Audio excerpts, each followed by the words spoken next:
एकमताने विधेयक मंजूर केलं आहे। राज्यातील वाणिज्य, औद्योगिक आणि कृषी रहिवासी औद्योगिक वाणिज्य आणि रहिवासी क्षेत्रामध्ये एनए टॅक्स जे लागायचं आणि एनए झाल्यानंतर सनद लागायची, आता आजच्या विधिमंडळाच्या विधेयकातनं एनएची सनद रद्द करण्यात आली। आता कुठल्याही सनदची गरज नाही आणि एनए टॅक्समध्ये हे वन टाइम प्रीमियम भरून प्रत्येक वर्षी एनएचे पैसे भरायची गरज नाही। यापूर्वी प्रत्येक वर्षी एनएचे पैसे भरासाठी कायदा होता, आता कायदा रद्द केला आणि वन टाइम प्रीमियम भरून बीपीएमएस प्रणालीच्या माध्यमातून आपल्याला वन टाइम प्रीमियम भरून आता एनए करता येईल आणि कुठल्याही पद्धतीने आता एनए आणि त्या ठिकाणी सनद ही दोनही लागणार नाही, फक्त प्रीमियम भरावं लागेल आणि प्रीमियमही फार कमी ठेवलेला आहे। 1000 चौरस मीटरला 0.1%, 1000 चौरस मीटर ते 4000 चौरस मीटर पर्यंत 0.25% आणि 4000 स्क्वेअर मीटरच्या वर 0.5% एवढंच वन टाइम प्रीमियम आता भरायचं आहे आणि एनए आणि सनद आता काढून टाकलेली आहे। त्यामुळे औद्योगिक, कॉमर्शियल आणि रहिवासी क्षेत्रामध्ये कुठल्याही अधिकाऱ्याकडे, तहसीलदारकडे, एसडीओकडे एनएसची सनद घ्यायची आता गरज पडणार नाही। हायकोर्टामध्ये एक अमेरिका कंपनीच्या संदर्भात सुनावणी झाली, त्यामध्ये हायकोर्टाने विचारणा केली की पार्थ पवार याच्यावर का गुन्हा दाखल करण्यात आला नाही, एफआयआर त्याच्यावर का नोंदवली, नाव का नाही एफआयआर नाही। यामध्ये जो प्राथमिक आम्ही जो गुन्हा दाखल करतो, आमच्या ज्या अधिकाऱ्यांनी गुन्हा दाखल केला आहे, आमच्या जो सध्याचा स्टँडिंग नियम आहे, जो आमचा मुद्रांक अधिकारी आहे, त्यांच्या समोर जे जातात लिहून देणारा आणि लिहून घेणारा, यांच्यावर प्राथमिक आम्ही गुन्हा दाखल करतो।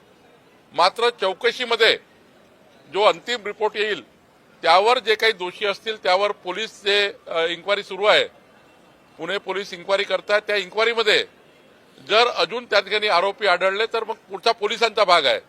पण प्राथमिक जी तक्रार आम्हाला द्यावी लागते ती लिहून घेणारा आणि लिहून देणारा हे दोघं जे आमच्या अधिकाऱ्यासमोर येतात, दोघं आमच्या अधिकाऱ्यासमोर सही करतात, त्यांच्यावर गुन्हा दाखल होतो। पुढचा तपास पुणे पोलीस करत आहे।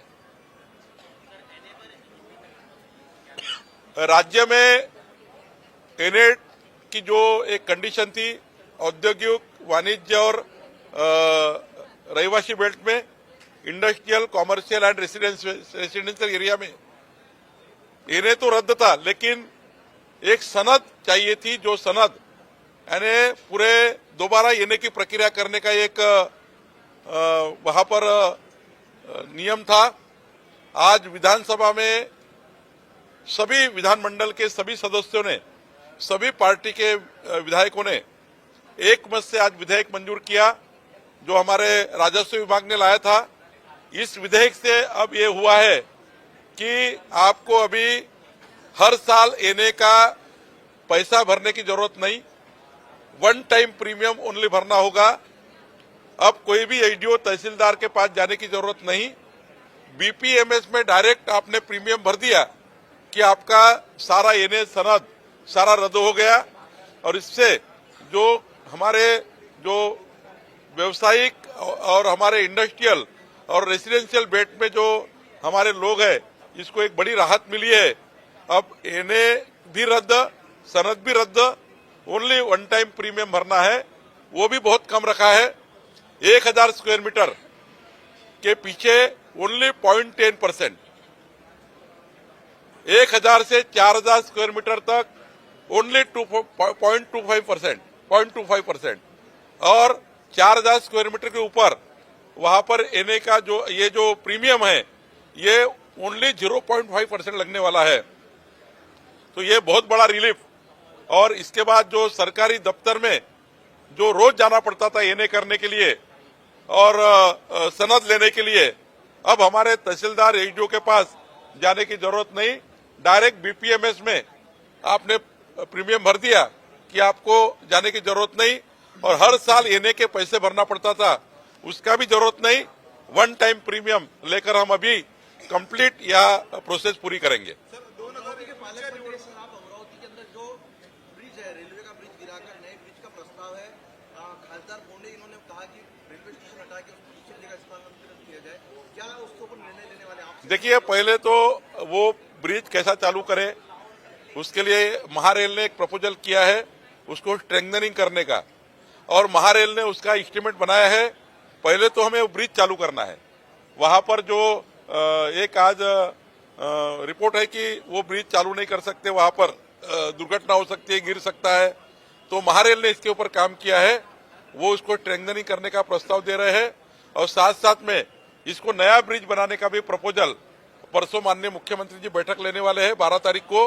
उस बैठक में ये राजकमल ब्रिज का पूरा डिजाइन और पूरा प्रेजेंटेशन होने वाला है। सर, 2019च्या निवडणुकीमध्ये उद्धव ठाकरेंच्या सांगण्यावरून मला कार्यक्रमामधनं काढलेलं आहे असं किरीट सोमय्यांनी म्हटलेलं आहे, आणि ते आता तिकीट देखील कापलेलं आहे। आता भाजपच्या त्या नेत्याने क्षमा मागावी असं देखील किरीट सोमय्यांनी म्हटलेलं आहे। नाही, मला किरीट सोमय्या कुठल्या संदर्भाने बोलले एकदा मला तपासून घेता येईल, किंवा आज मी त्यांच्याशी बोलेल आणि मग सविस्तर प्रतिक्रिया देईल।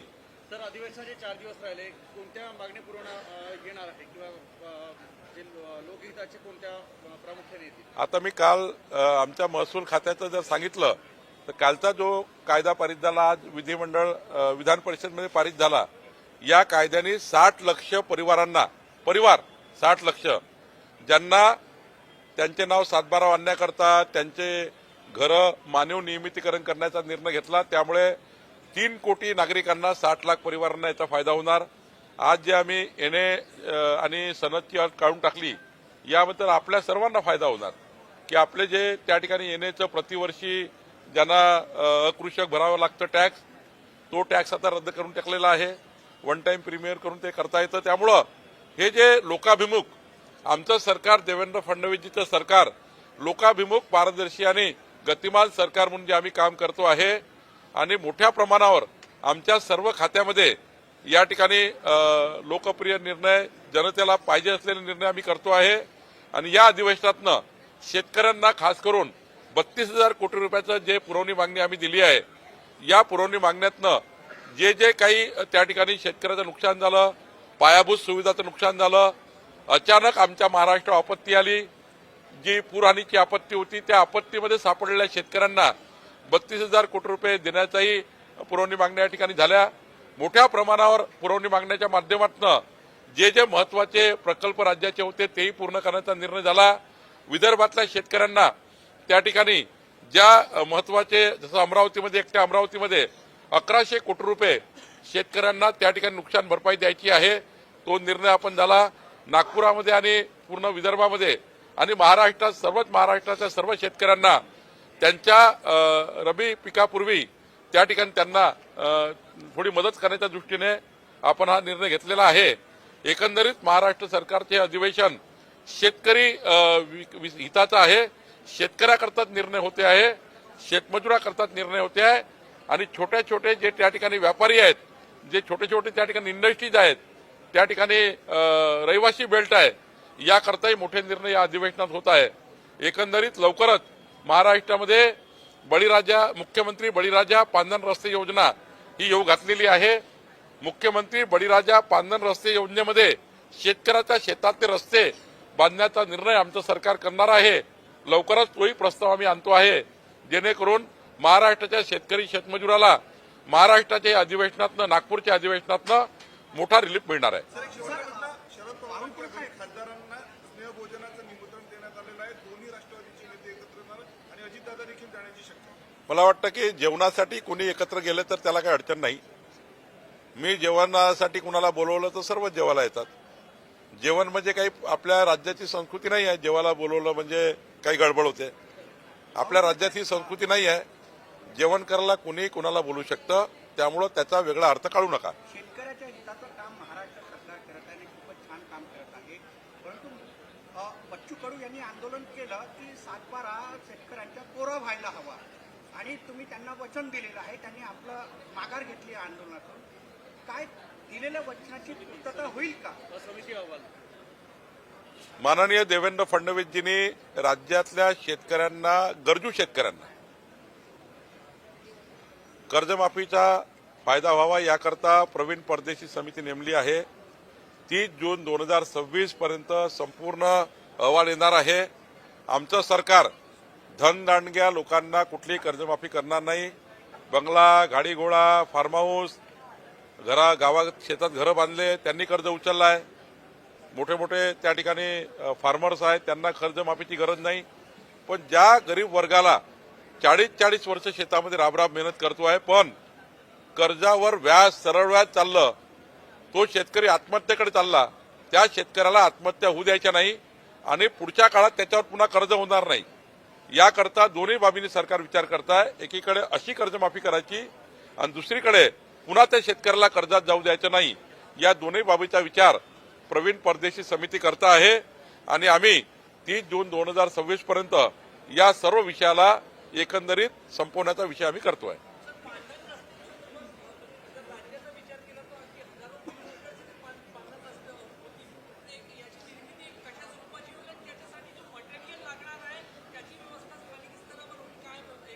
मुख्यमंत्री बळीराजा पांधन रस्ते योजनेचं निवेदन मी सभागृहात करणार आहे, उद्या करणार आहे. पण त्या ठिकाणी हे महत्वाचं आहे की मुख्यमंत्री बळीराजा पांधन योजनेमध्ये वेगळं बजेट हेड ज्याप्रमाणे बाकी योजनाचं आहे, वेगळं बजेट हेड आम्ही महाराष्ट्र सरकारचं काढणार आहोत. महाराष्ट्र सरकारकडनं बजेट घेणार आहोत. साधारण 15 लाख रुपये प्रति किलोमीटर रस्त्याला खर्च येणार आहे. जे काही स्वामित्व शुल्क आहे ते आम्ही माफ करणार आहोत. जे काही पांधन रस्ते अतिक्रमण त्या ठिकाणी आहेत ते काढायसाठी पोलीस बंदोबस्त मोफत राहणार आहे. मोजणी मोफत होणार आहे. आमदाराच्या अध्यक्षतेखाली समिती तयार होऊन त्या ठिकाणी या पांधन रस्त्याचं संपूर्ण नियोजन आम्ही करणार आहोत आणि पुढच्या 4 वर्षामध्ये शेतकऱ्याच्या पांधन रस्त्याचं संपूर्ण प्लॅनिंग करून शेतकऱ्याच्या पांधन रस्त्याला क्रमांक टाकून, जसं VR ODRला नंबर असतात, नॅशनल हायवेला क्रमांक असतात, तसे पांधन रस्त्याला आम्ही आता क्रमांक टाकणार आहोत आणि त्या क्रमांकाला लागणारा पैसा महाराष्ट्र सरकार देईल. वेगवेगळ्या 13 स्त्रोत पैशाचे आहेत. म्हणजे या पांधन रस्ते बांधकामाकरता 13 स्त्रोताचा निधी येणार आहे. आम्ही सर्व स्त्रोत या ठिकाणी दिलेले आहे. डीपीसी दिला आहे, मायनिंग दिला आहे, राज्याचं बजेट हेड दिला आहे. यावर आमदार फंडातही पांधन रस्ते बांधता येईल असा आम्ही निर्णय करतो आहे. त्यामुळे 13-14 बजेट हेड याकरता ओपन केलेलं आहे.